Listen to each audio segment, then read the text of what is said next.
10 perritos y uno se murió en la nieve. Ya no más me quedan 9, de los 9 que tenía, de los 9 que tenía.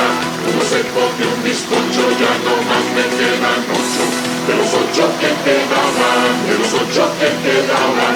Uno se mordió un cachete, ya no más me quedan 7. La idea de lo macabro ha estado presente en la cultura humana desde tiempos muy antiguos, manifestándose de diversas maneras, incluyendo en juegos infantiles, cuentos y leyendas populares. En muchas rondas infantiles, como Yo tenía 10 perritos, Doña Blanca, El calabaceado, La roña y Jugaremos en el bosque, encontramos elementos que, aunque presentados de forma lúdica, contienen un trasfondo inquietante. Estos juegos no solo buscaban divertir, sino también impartir lecciones morales o advertencias disfrazadas, utilizando el miedo como una herramienta educativa. De la misma manera, los cuentos infantiles de antaño, como Blancanieves y Hansel y Gretel, tenían el propósito de enseñar a los niños sobre los peligros del mundo.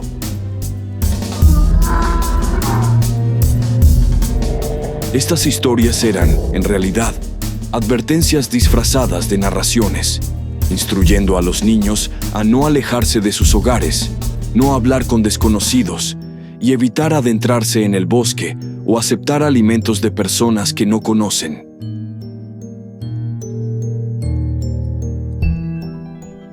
El uso del miedo en estos cuentos tenía un objetivo claro: proteger a los niños en una época donde los riesgos eran reales y frecuentes.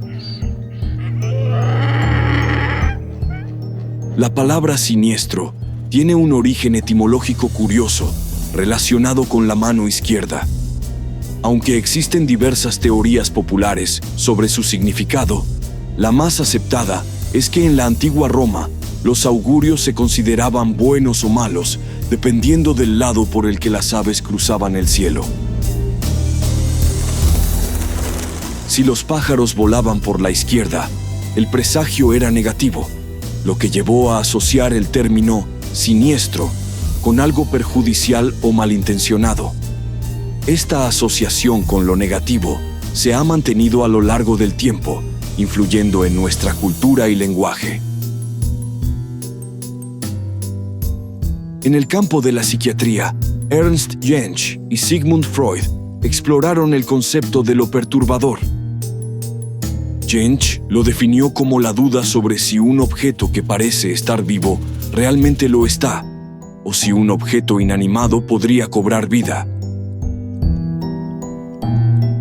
Freud, por su parte, amplió esta idea, relacionándola con miedos profundos y subconscientes, como la pérdida de los ojos o el temor a la castración, lo que hace que lo inquietante no solo sea una cuestión de apariencia, sino también de significado psicológico. El término valle inquietante fue propuesto por el ingeniero japonés Masahiro Mori en 1970.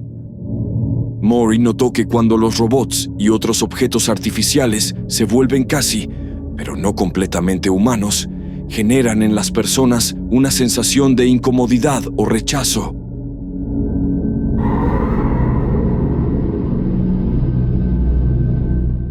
Este fenómeno describe cómo la aceptación de algo que imita lo humano aumenta a medida que su apariencia se vuelve más realista, hasta que llega a un punto donde las pequeñas imperfecciones crean una respuesta negativa.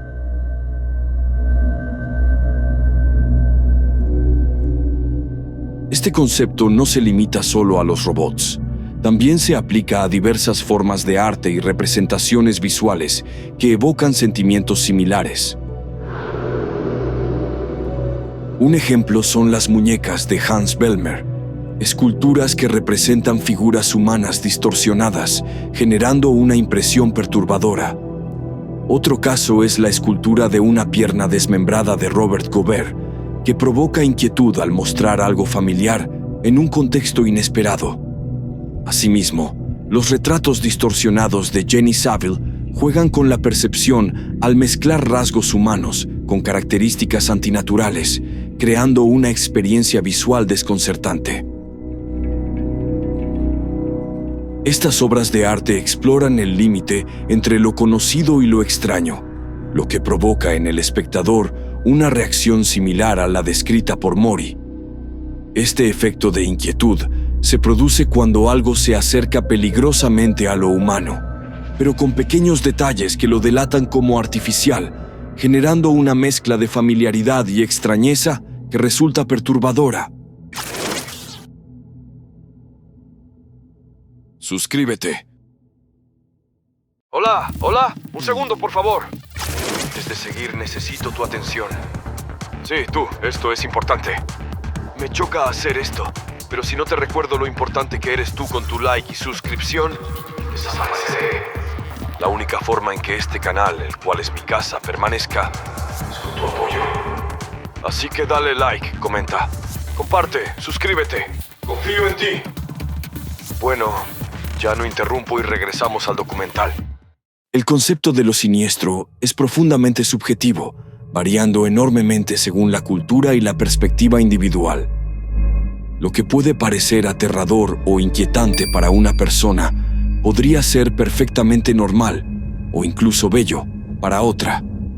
Un ejemplo claro son las modas antiguas, como la práctica japonesa de pintar los dientes de negro, que hoy podría parecer extraña, pero en su tiempo era un símbolo de belleza y estatus.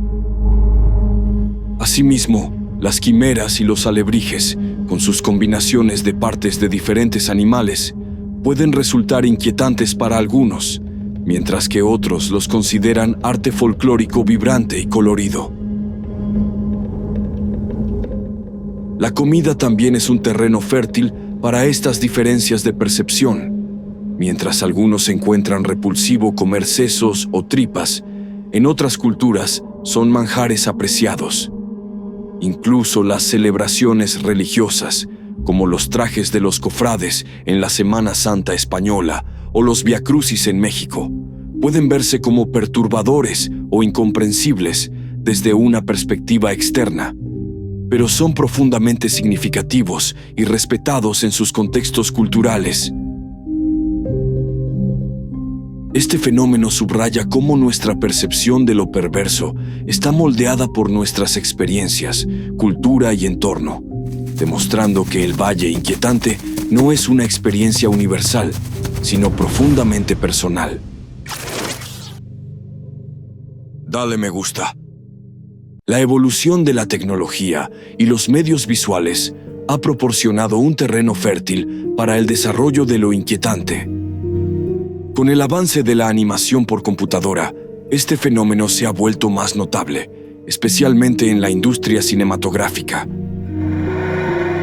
Un ejemplo claro es la película Final Fantasy: The Spirits Within, de 2001, que fracasó en parte porque sus personajes, aunque meticulosamente diseñados, generaron una respuesta negativa en la audiencia debido a su apariencia casi humana, pero no del todo convincente. DreamWorks Animation también enfrentó este desafío con el personaje de la princesa Fiona en Shrek. Durante las pruebas de audiencia, los niños se asustaron por el realismo de Fiona, lo que llevó al estudio a rediseñar al personaje con un estilo más caricaturesco, evitando así la incomodidad que provocaba su aspecto inicial. El arte creado por inteligencia artificial es otro ámbito donde lo perturbador se manifiesta con frecuencia. Las imágenes generadas por IA, a menudo sin intención, pueden resultar inquietantes debido a la ausencia de imperfecciones humanas o a la extraña combinación de rasgos. En el cine, lo perturbador se ha explorado en películas como Alien, El Resplandor y Coraline, donde los elementos visuales y narrativos juegan con la línea entre lo familiar y lo extraño, creando una atmósfera cargada de tensión.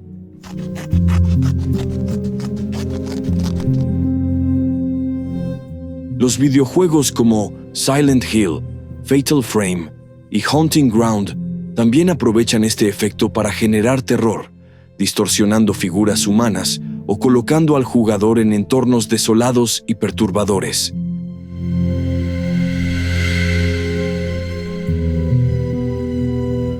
El fenómeno de los videos virales, como el Ayuwoki y Obedece a la Morsa, así como las creepypastas y los escape rooms, demuestran cómo la fascinación por lo inquietante ha evolucionado en la cultura moderna, donde ahora creamos y consumimos contenido perturbador no por necesidad, sino por puro placer o curiosidad.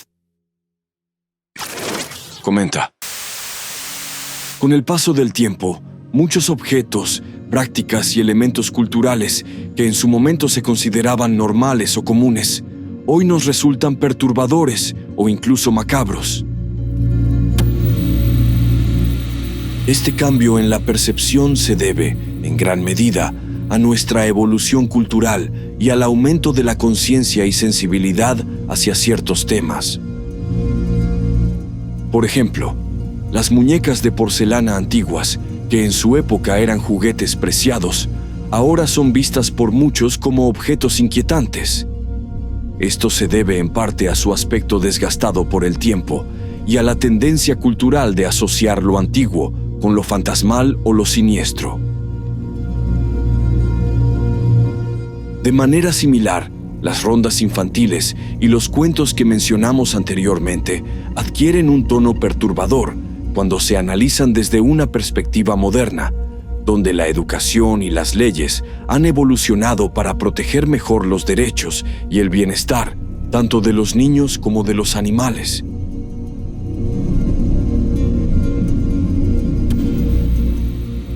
No solo los objetos antiguos o los cuentos infantiles han sido reinterpretados.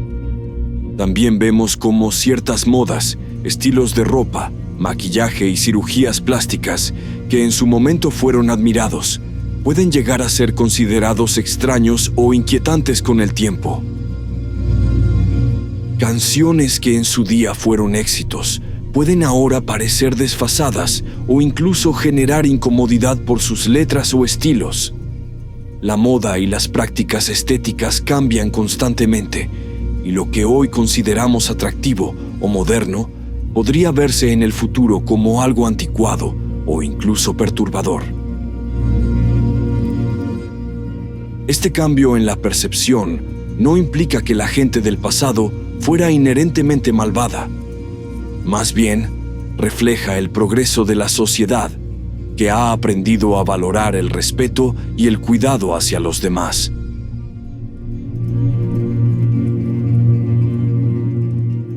Las prácticas que antes se consideraban normales ahora se ven bajo una luz crítica, lo que nos lleva a percibir el pasado como más sombrío de lo que realmente era.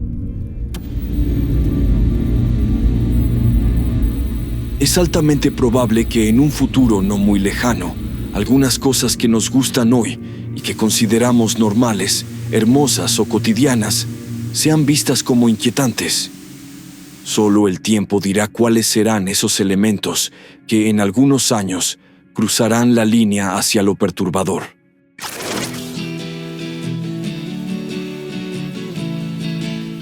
Fuchi fuchi, que el reggaetón y los narcocorridos pronto pertenezcan al Valle Perturbador.